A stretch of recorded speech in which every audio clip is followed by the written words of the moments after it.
Bem-vindo às Crônicas Romanas, uma história de Roma em português. Episódio 38. Júlio César e grande elenco apresentam a queda da República Romana. No episódio anterior, conhecemos a história da rebelião liderada por Espartaco, que foi derrotada em 71 a.C., com a ajuda do Crasso, né? Aí eu me dei conta que estamos há 40 anos do ato final da queda da República Romana, a Batalha de Actium, em 31 a.C. Essas 4 décadas vão representar um dos maiores espetáculos político-militares da história da humanidade e vão acabar servindo de modelo para milhares de golpes, revoluções, alianças, traições e guerras civis. Essa história vai servir também de modelo para explicações históricas de como desigualdades sociais, mudanças políticas, guerras de classe, interações entre civilizações, crescimento populacional, podem desencadear transformações profundas no Estado e na sociedade. E, finalmente, não há como negar que esses eventos contaram com a participação de algumas das mais importantes, mais interessantes, mais talentosas e mais ambiciosas personalidades da nossa história. Eu não consigo imaginar um evento histórico que tenha tido a participação simultânea de tantas personalidades tão universalmente reconhecidas como fundamentais na civilização ocidental. Por isso que nesse episódio eu vou tentar fazer o tabuleiro aqui dessas personalidades e fazer um breve resumo de 9 dessas personalidades e de como eles se encontraram nesse ano e de como eles se encontram nesse ano de 71 a.C. Essas personagens, obviamente, vão ser centradas no Júlio César, o Pompeu, o Crasso, que a gente já conhece, o Augusto, o Marco Antônio e a Cleópatra, o Catão, o Brutus e o Cícero. Vamos conhecer um pouco deles antes que eles comecem a entrar nesse palco que vai ser os nossos próximos episódios. O Júlio César. Caio Júlio César, que é o terceiro Caio daquela linha que eu falei, que vão ser 3 Caios que vão destruir a República, né? O Caio Graco, o Caio Mário e o Caio Júlio César. A gente já viu que ele nasceu no ano 100 a.C., de uma família patrícia antiga, né? Família Júlia, mas que era uma família que havia perdido parte da influência e praticamente toda a sua fortuna. Ele era um ramo pobre de uma família importante. Ele cresceu num bairro, um bairro meio barra pesada da Roma Antiga, né? Mas desde jovem o César demonstrou uma ambição e uma inteligência impressionantes, tá certo? Em 82 a.C., com apenas 18 anos, a gente já viu que ele teve que fugir de Roma, porque ele acabou com o nome dele na lista das penas de morte lá do Sula, em parte porque ele tinha sido um dos poucos que tinha desafiado o Sula a, por não aceitar a ordem de se separar da mulher, né? Que ele era casado com a filha do Sina, que era um dos inimigos do Sula, tá certo? O Sula finalmente foi convencido a perdoar o Júlio César, jovem, mas antes disso ele disse: eu vejo muitos Mários, quer dizer, a referência ao Caio Mário, né? Eu vejo muito Mários nesse tal de Júlio César aí. O Caio Mário, claro, era o maior inimigo do Sula, né? Por volta de 73 a.C., o Júlio César já estava começando a construir uma carreira de orador e de magistrado. E ele provavelmente foi um dos oficiais do Crasso nas batalhas contra o Espartaco. Pompeu o Grande, né? O Pompeu Magno, né? O Pompeu Grande, nasceu em 106 a.C., ele era um pouco mais velho do que o Júlio César, mas ele, apesar de muito jovem, ele já era ele era filho de um general de confiança do Sula. E como esse general faleceu, ele rapidamente ganhou fama, o Pompeu, por conta do seu talento militar, tá certo? Então, apesar de ser muito jovem, não tinha nem 30 anos de idade ainda, ele já havia participado da Guerra Civil ao lado do Sula. A gente viu em 2 episódios atrás como ele fez parte da repressão ao Sertório, na Espanha. Ele já tinha feito a repressão a algumas guerras na Sicília.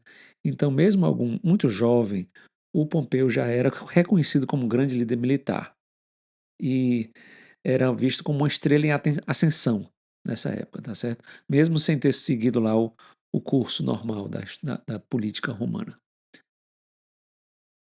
O Crasso, né? O Marcos Licínios Crasso, ele era ainda um pouco mais velho do que o Pompeu, dos três, aí esses três, o Pompeu, o Crasso e o Júlio César, vão formar o chamado primeiro triunvirato, tá certo? O Crasso era o mais velho e o mais rico, tá certo? Ele era o homem mais rico de Roma, conhecido como o mais rico de Roma. Ele ganhou fama e fortuna durante as proscrições lá do Sula, comprando propriedade dos inimigos que eram executados a preços muito baixos, né?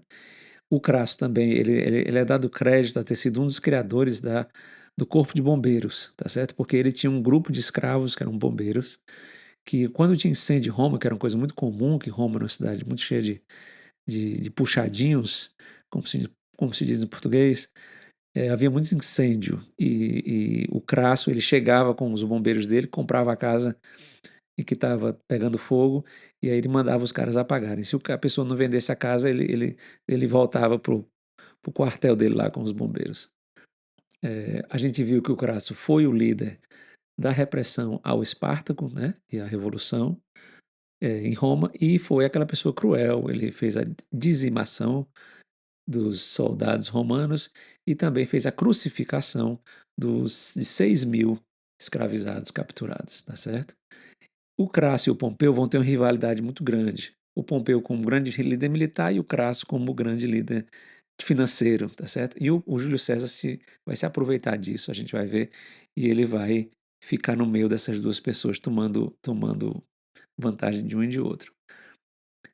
Tem algumas pessoas que mal nasceram, né? O Marco Antônio, por exemplo, ele tinha nascido em 83 a.C., era uma criança de mais ou menos 10, 12 anos de idade nessa época. Mas ele vai ter uma carreira política muito importante e militar também. Vai ser um forte aliado do César, né, do Júlio César, até o fim. Depois vai fazer a transição para Cleópatra, né? E vai ser o grande rival do Otaviano, na verdade. E o Marco Antônio vai ser o grande inimigo do Cícero, né? Eu vou falar mais do Cícero já já. A Cleópatra também não vai ter nascido, ela é da mais jovem dessa história aqui toda. E ela vai ser parte da família real egípcia, né, que é a família do Ptolomeu, que é descendente de um general do Alexandre, tá certo? Alexandre o Grande, de 300 a.C. Mas ela vai ser esse grande elo aí entre Roma e o Egito, tá certo? O Egito é a província que alimenta Roma, tá certo? Então é muito importante nessa época. O Cícero, tá certo? O Marco Túlio Cícero, ele nasceu no mesmo ano do Pompeu, no mesmo ano do Pompeu, então ele é um pouco mais velho do que o Júlio César e um pouco mais novo do que o Crasso.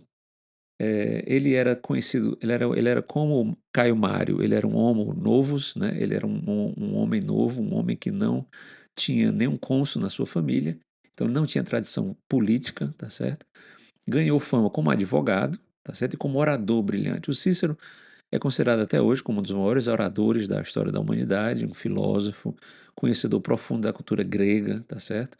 Ele traduziu muitas peças do grego para o latim, então a gente, graças ao Cícero, a gente tem muitas obras filosóficas e históricas gregas que ele traduziu para o latim. Então, por essa época, em torno do ano 70 a.C., ele já está se ocupando de cargos importantes, tá certo?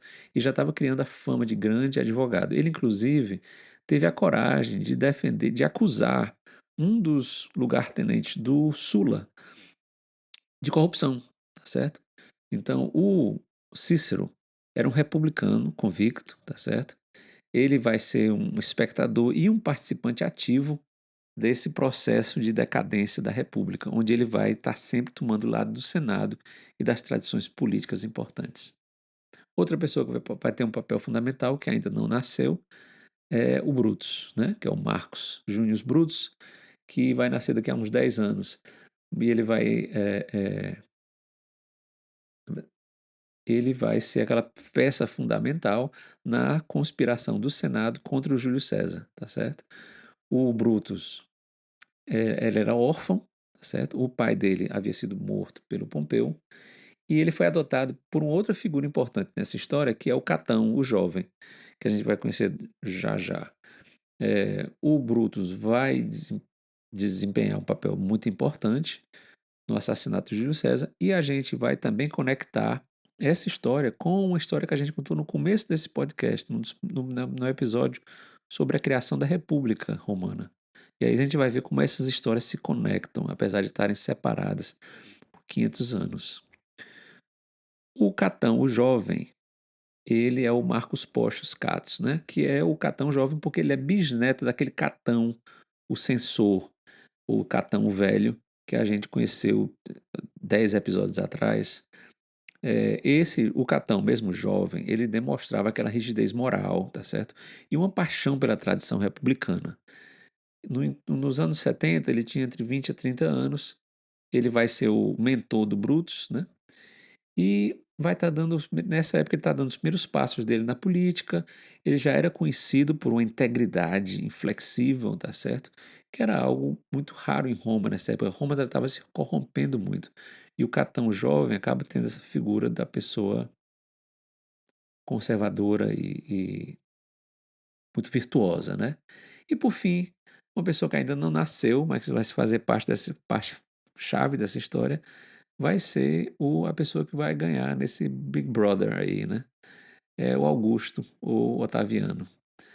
É, todas essas pessoas que eu falei até agora, todas elas vão falecer nesse processo, exceto o Augusto. O Otaviano, ele é sobrinho neto do Júlio César e vai ser o herdeiro político e o herdeiro familiar, financeiro do Júlio César. De todas as pessoas aqui, esse rapazinho que ainda não nasceu, com 18 anos de idade, vai ser o herdeiro dessa confusão toda e vai ser a pessoa que vai botar a pá de cal na República e que vai criar o império, tá certo? Essa é como a gente vai. Essas 9 peças vão se mexer nas próximas 4 décadas para gerar, né, o fim da República. Os alicerces já estão sendo lançados, né? Ambições pessoais, rivalidades, corrupção, poder militar. Tudo isso vai fermentando até chegar no colapso da República. No próximo episódio, nós vamos continuar explorando como esses personagens vão se cruzando e vão formando alianças e rivalidades. E, claro, como essas decisões deles moldam o fim da era republicana em Roma e o começo do Império Romano. E como até hoje vivemos na sombra dessa história, que não geraria só uma, mas 2 peças do Shakespeare, né?